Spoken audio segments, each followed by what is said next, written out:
had a nigga phase. So I was a nigga. I was really like acting like a nigga, like for real. Like whatever you allow a nigga to do, he gonna do. And I was a nigga. So whatever he allowed me to do, I did. And I kept doing it because he kept letting me do it. And I kept disrespecting him because he kept letting me do it.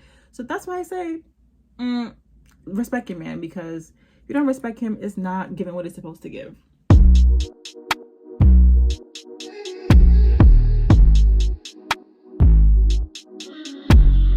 Wagwan YouTube, it's your girl Kayselina, and welcome back to my channel. Welcome to episode 1 of KC Chats. I've been just making so much great bonds, and it's time for you guys to get to know me a little bit better. So that's what KC Chats is all about. This is episode 1. I decided to title episode 1 Lessons from the Exes. It's just all the lessons that I've learned from my exes, like people I've just been previously with, lessons that I feel like can definitely help the girlies out there, but it definitely helps the men too, not gonna lie. It might give you a little bit too much information, but definitely was giving y'all the tea. Thank you so much for even clicking this video. Give it a thumbs up, subscribe if you have not. I truly would appreciate it. And I'm gonna stop talking, let's just get into the tea. Watch the entire video. All right, let's get into it. Hi guys, so okay, I'm back. Brows semi done. It looks kind of crazy, but it'll fix itself out. Guys, it's time to get into this video. I have my mirror here, so if you see me looking over here a lot, you know why. So each guy, oh damn, I was not supposed to do that. Each guy, their name is coded as situation. So we're gonna start off with situation 1. Situation 1 was my first like real boyfriend ever. I was about like 17 years old, and there's really not much to say about that. The most I can say, it was just giving bare minimum. Like I didn't really have a voice. This is my first real boyfriend ever because I wasn't taking boys serious my whole like teenage childhood. I just always knew niggas wasn't nothing. So focused on school and my grades, and I don't know, I didn't pay guys any mind, but this was the first guy I actually liked back. So lesson number 1 is a man's actions will show you how he really feel about you. And I feel like girls, they think they know that, but they don't really know that. It just his efforts, how far he willing to do, like what he willing to do for you, really just shows you how he feel about you. I'm trying something new today, guys. Something new to my routine. Lesson number 2 is niggas do what you allow. Literally. If you allow a man to do the bare minimum, he's gonna do the bare minimum because you allowed it. You gotta speak up, ladies. I feel like my first relationship, you know, that's one thing I just didn't do. I didn't speak up about anything really. I was naturally just more shy back then, but I'm not telling him nothing. How he gonna fix anything? How he gonna do anything? Like, okay, so on to the next guy. This is situation number 2. I'm going in order from, you know, which guy I talked to. So this guy I talked to after my first little boyfriend. I ain't even gonna say much about the person. We're just gonna go straight into the lessons. First lesson I would say is do not mess with the scammers. I know it sounds cute, y'all, like, oh my God, you know, scammers, they're gonna get me things I want, da-da-da. And it's cute until a certain point. I feel like when you're young, it's cute until you get older. I just feel like it's not as cute. Most of the scammers that I've known, talked to, or, you know, from my friends, their experiences, I see it's like, they're not really like hard workers. They're very like, very much sit on their butt type of people, you know, because the money's just falling in their account. So it's like, they don't really gotta do much. And that's just not my vibe. I really like a hard-working type of man. Like, I'd rather see you work 2 jobs and like be exhausted and making time for me than for you to be free the whole day and just scamming. And then when I call, like, what are you doing? You don't have a strict schedule. I don't know what you're doing with your life. Like, so you at the bank or you in the car with mad guys with laptops. Like, what are you doing with your day compared to a man who has a strict schedule? It's like, okay, I know my man's at work right now. Okay, I know my man's in a meeting right now. Okay, I know my man's doing this right now. Like, I like to be able to say that compared to be like, I don't know what he's doing. I don't know. Lesson number 4, I believe. Do not, if you're a feminine woman, do not mess with a feminine man. I feel like a lot of us females have messed with a feminine man before, and it's not given. It's really not cute. I experienced with it with this person was just giving very much like they like when females do things for them. One time we were talking, he told me I was like, what's your opinion on females shooting their shot? He said he liked that. It's a turn on. It's a turn on when females shoot they shot. I said, okay, you're done. And if you're a girl, you just know. If you know, you know. But you just know that's not the vibe. And if any nigga says they like when girls shoot they shot, it's because they usually don't have the courage to do it themselves, or they're feminine. One of the two. On top of that, even arguing, I would feel like I'm arguing with a female. Like, we will be arguing. This man will block me. Like, who blocks? Who blocks? Why is a man blocking you? Once you see that sign, ladies, one of these guys too would like when females buy him things. Like, he would never buy a female something, but these girls would just buy him stuff. How are these girls buying you things and you never gave him anything? You never gave them nothing. He would not give these girls nothing, and these girls would just buy things for him. I'm like, that's not me. That's a very feminine kind of man who like takes gifts from females. And like, what? You think Moneybag Yo was just taking gifts from Ari? You think that he didn't spoil Ari for a good amount of time and then got something back? Oh, ladies, woo, man. This generation. Make sure this man that you're talking to is not fresh out of a relationship. I had to learn the hard way, honestly, and I knew better. We should all know better. We should all know that. But I don't know. We were friends and he was going through a breakup, and while we were friends, the feelings were just growing, so we just ended up talking. But just don't do that, because the person needs time to heal. Like, especially if it was a long-term relationship. If it was like, if he really liked the girl, nah. Yeah, don't even do it to yourself, sis. So I gave myself a rule. Like, that man gotta be at least 5 months out the relationship. Like, at least minimum 5 months. And I gotta know that shit dead, because you shouldn't even be thinking about anything in the past. Like, nothing. Once I come in your life, it's a new blessing. It's number 6, and the last lesson for this person is just how important dates are. Dates are super important in a relationship. It might not seem like it is, but it just is essential. And you really get to see your partner in a different light. You get to see how they interact in the public with other people. There might be some things you might find out, like maybe he's too friendly with girls, or maybe he's too, like, you get to see them in a different light. But I think it's really important, and it's good to have fun with your partner. So next is situation 2.5. Now, you're probably like, 2.5? Why not 3? It's not giving 3 because it's just, this person was very irrelevant. So I feel like you're a 2.5. Like, if I'm not gonna like think about you in the future, you're a 0.5. This is one of my first fun relationships where I really just enjoyed myself and like lived life. I was like, I like this. The first lesson I learned from this person was you have to have fun with your partner. Like, you literally have to be able to have a blast with them. Like, we would literally go to Juve together, like fets together. It would just be lit. Like, it was just fun. So I would say definitely be able to have fun with your partner. That's like essential. And most important lessons for me personally, my man has to be Caribbean. When I tell you he has to be, I mean, it's literally not even an option anymore. I never talked to an American man a day in my life. Like, they have to be at least mixed with it somewhere. It has to be in their blood. But as I got older, the rule kind of got more intense, and he gotta be off the boat. Off the boat means he is off the boat. He was born and raised in his island and came to America and is an immigrant. He is off the boat. I like me and them immigrants. I want you to be born and raised from that place and you drop into America. Like, that's just what it gives. And the longer you was at your country for and then came to America, the more I like. If you was there till you was 15 and then moved here, I'd rather that than compared to you moved here when you was 2. I feel like if I'm so cultured, I want my partner to be similar. I feel like I'm off the boat, so if I'm off the boat, I want you to be off the boat. But yeah, I really like my men born and raised, for sure. But now we're heading to somebody that's a little bit more serious. This is situation number 3.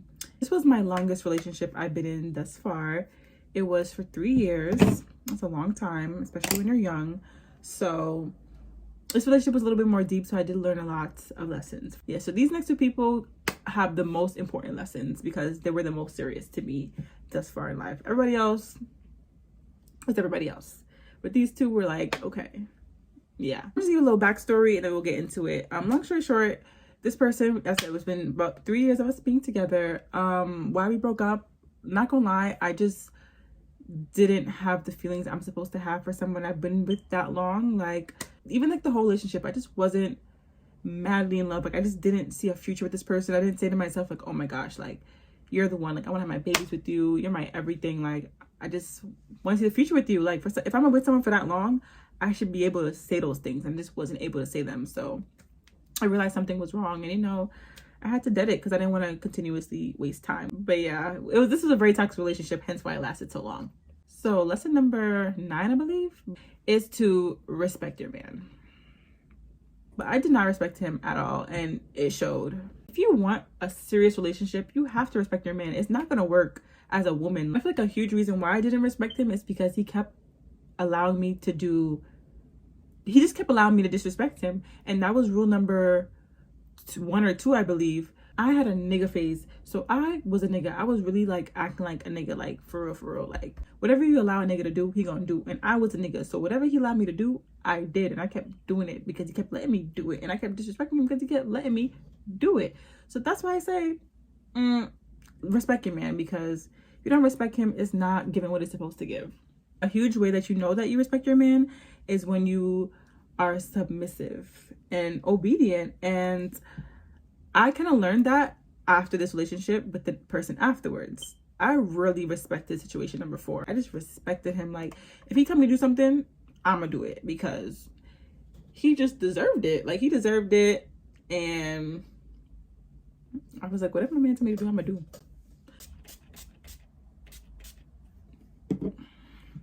Okay, guys, so next lesson is being in a toxic relationship brings out the worst in you. And I know it was not just me. I've seen it in so much people. It really does. Like, the things that I would say to this man, the disrespect that would come out my mouth, the anger that would come out of my body in arguments and stuff was just not giving. And I just was like, yo, this is not you, Kiara. Like, I'm a very peaceful person. Like, even when I get mad, I say what I gotta say, but it's never like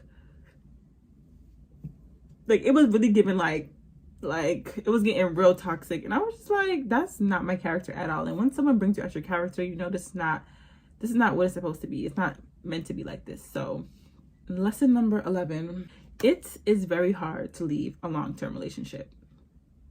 Extremely hard. But I want you to know, guys, you can do it. Well, for me, I was in a 3-year relationship. So when we first started off talking, I was a baby. We were both babies. And then we were growing together, evolving together. We were getting better jobs, upgrading our lives, getting more money, like glowing up. Like, everything was just happening together. It's like you become very attached when you're like growing with someone. And on top of that, this person was also my best friend. So it's like I told them everything and we had a very strong connection. So it's just really hard to detach from someone like that. You don't understand how much times we broke up and came back together, because like we'll break up and then be like, damn, I haven't been alone without you for like 2 years. So, but I want you guys to know that it was not love. And for your situation, if anyone who needs to hear this, it is not love keeping you out together. It is a form of attachment. It's an attachment style. You guys are very attached. It's been a long time. It's been a lot of years of growth. The more years, the harder it gets to leave. You can do it. Just go. Call me if you need some help. Lesson number 12, y'all. Don't let intercourse keep you in a relationship longer than you need to. Literally, not gonna lie, that one little thing really kept me in a relationship longer than I needed to be there for. And that's really ridiculous. Like, you gotta let it go. And also, you can't try to break up with somebody and keep doing it with them. Like, you can't be like, okay, yeah, we're done, but you know, I want some, so let me run over there and get some, but we're done, but we're trying to be done, but we just keep doing it. Nah, if you really want to be done with them, you got to cut off the intercourse. I know it feels like you could do it, like, oh my god, yeah, we can be friends and still do it. No, just cut it off. Like, don't even do it. Lesson number blood clot 13. Whatever you get in the beginning of a relationship is what you're gonna get, and that's the relationship right there. Not saying people are not going to change or not willing to change, but realistically, what you get, what you see, what you get. Get a piece of paper and write this down right now. I'm about to change your life. Serious. Men give you all the red flags in the beginning. It's just that you choose to ignore them or you choose to make an excuse for them. One more time. I don't know if this is a real quote or something, but just know, K Selena, quote me, because this is from the top of my head. Men show you all the red flags in the beginning of the relationship. It's either you choose to ignore them or you choose to make an excuse for them. Literally. So don't be that girl, y'all. You know you saw the signs. You know you saw it. And you choose to just ignore it or make an excuse for it. You thought it was a flaw. You're like, oh my God, you know, that's just something like that could change. No, that's who they are. And it's going to come back to you in the future. That like one little flaw will literally haunt you later on because it's so small now. Then that's going to be everything that you hate. Now, moving on, we are at our last person. Situation number 4. The reason this person has so many lessons is mainly because this is my first relationship where I am a grown woman. Like, I'm grown, I'm evolved, I know what I want, I just knew so much in life, and I was at such a mature headspace, and I realized that dating was no longer a joke. Like, I'm getting older now. Like, my decisions affect my future affects my children. Like, these relationships are becoming more long lasting, so things just got serious. And I was like, yeah, dating isn't a joke no more. And I was giving wife. I'm not even a girlfriend no more. It's giving straight wife. Like, if you're gonna talk to me, it's straight wife. I don't even do the foolishness. So if we're not gonna talk unless you see a future with me. Dead ass. So that's the place I was in my life. So I feel like it made the relationship way more serious, and I took a lot of things into consideration for this relationship. So the next lesson is pay attention to your partner and truly get to learn them. I feel like, you know, don't try to change them or force them to be someone they're not. Like, just watch them for who they are and embrace them for who they are. Observe their flaws for sure. And you have to make a what's it called? A make or break decision on if you can deal with those flaws or not. Are those flaws something that's light to you? Are those red flags light to you? Or is that something that you take kind of seriously? Because here's one thing I would say. When you're dating for marriage or dating someone very seriously, as I said, you have to take more things into consideration. So now I'm thinking, if that's your flaw, whatever that man's flaw is, will be passed down to your child.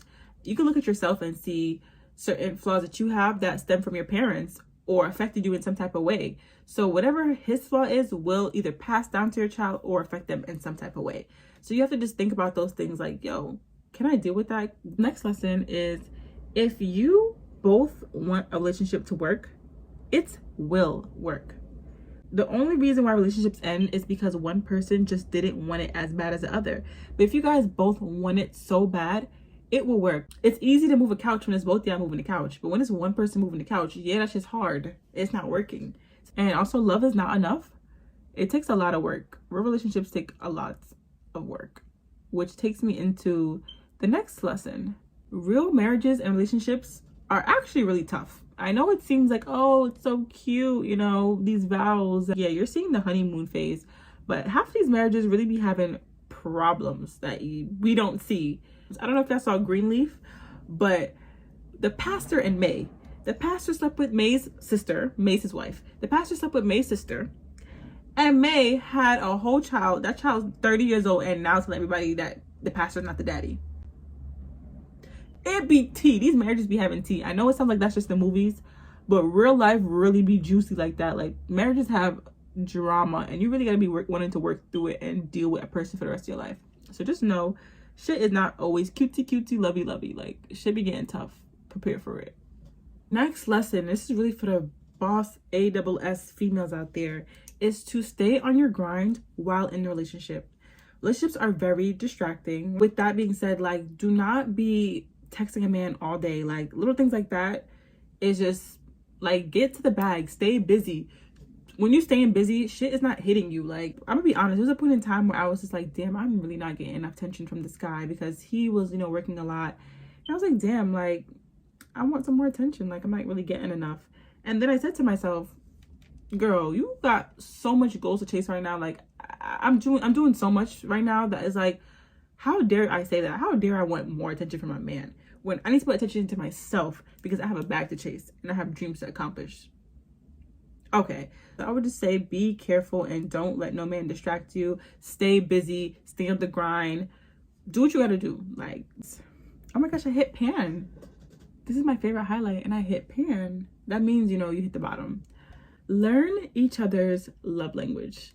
A lot of people are not educated on love languages. If you're not, you should educate yourself on it. There's 5 love languages, and it's just really important to learn your partner's love language, or they will not feel loved. And if they don't feel loved, how is the relationship really going to work?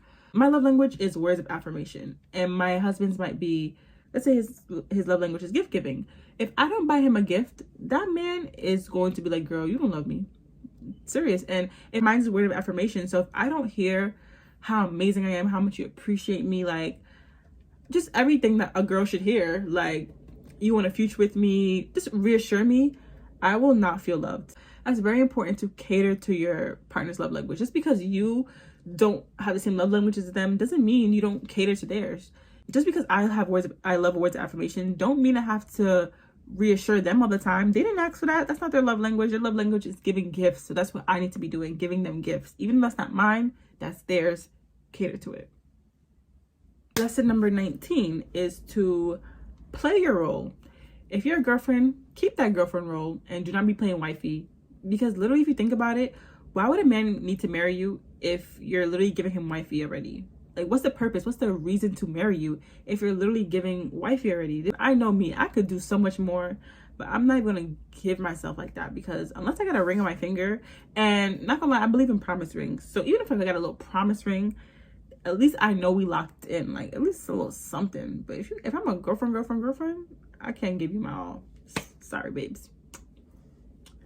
Lesson number 20, we got one more after this, is to always be assured by your partner. You should never have to seek reassurance or crave reassurance or validation. Literally, like if you're feeling for reassurance or validation from your partner, there's an issue and you need to communicate and talk to them and be like, yo, you know, like I require more and I want to know what this is. You should not have to question where you stand in their life, where you stand in their heart, what they want in the future with you, how much they love you. You shouldn't have to question those things. Lesson number 21 is communication is key. And I know everybody knows that, but it really, really, really is key. Like, how can you do anything in a relationship if you cannot communicate? How can you raise a family? How can you get married, go through problems, go through pregnancy, go through life-making decisions, doing anything? How can you really, make serious decisions in your relationship and take it to another level if you can't communicate? So I feel like it's very important to get through anything, any obstacle, as we said earlier, with the whole, if you want it to work, it'll work. You gotta know how to communicate with that. A lot of men seriously have issues with communication, but I feel like we're at the age now that there's no more excuses. You shouldn't still be using that excuse, oh, I don't know how to communicate, I never did this before. We're grown. If you have something that you need to work on it. If you need help working on it, you can say that too. Be vulnerable with your partner, like I don't know what to do, help me, or something. But you definitely gotta like work on yourself as an individual and then come together and work on each other. But work on yourself as an individual. That is also very important. We are almost done with the look, guys. We are almost done with the look. I'm just gonna use some lip gloss by Rihanna. Hot chocolates. If anyone wants to get me anything for my birthday, Christmas, Mother's Day, I'm not a mother, y'all. Valentine's Day, whatever, give me some of this. I don't ask so much, but you can give me some of that. Lord. That was a lot. Yes, this was the beginning of KC Chats episode 1, lessons from the exes. I hope you guys really enjoyed it. We gotta think of some more topics, honestly speaking. So I want you guys to comment 2 things. The first thing I want you to comment is which of these lessons from 1 to 21 was your favorite? Which one hit you the most? Which one did you like learn something from? Or which one do you think was like a message towards you? Like, which one just hit the most for you? You could put the number or you could put the lesson, whatever you like, but I want you to comment below which lesson was the one that hit, so I can see like if we relate where we both went wrong. The next thing I want you to comment is the next KC Talks topic. I want to know, what is it giving? So you guys can give ideas below, just in general, but for one of the next videos, I want to know, should I do where I'm at in my love life, containing, where I'm at if I'm talking to somebody, my non-negotiables, my standards, just what I want in a man, all that good stuff? or my virginity story time. Oh my God, I don't know which one you're gonna choose because they're both kind of juicy. I know everyone's gonna probably like be like, oh, virginity, but this one is kind of like, you guys gotta choose. So comment that below too. You got 2 things to comment. Y'all, I did not set my face. Hold on. I'm a disgrace. Because how you not gonna set your face? I know way better than to be doing stuff like that. Like, come on. You have so much more to learn about me, like, but I'm trying to catch you up on the past so y'all can understand the future. That's the goal here. But thank you so much for watching again. Comment 2 things below and please subscribe. Literally subscribe. I'm not begging you, but I'm asking you nicely to subscribe because I want y'all to just be in tune. I don't really be uploading trash. Anytime I upload is usually good stuff. So be in tune. There's so much in store for this year. I'm so excited, but this is the beginning of KC Chats. And yeah, I don't want y'all to miss a video. Thank you so much for watching again and see you in the next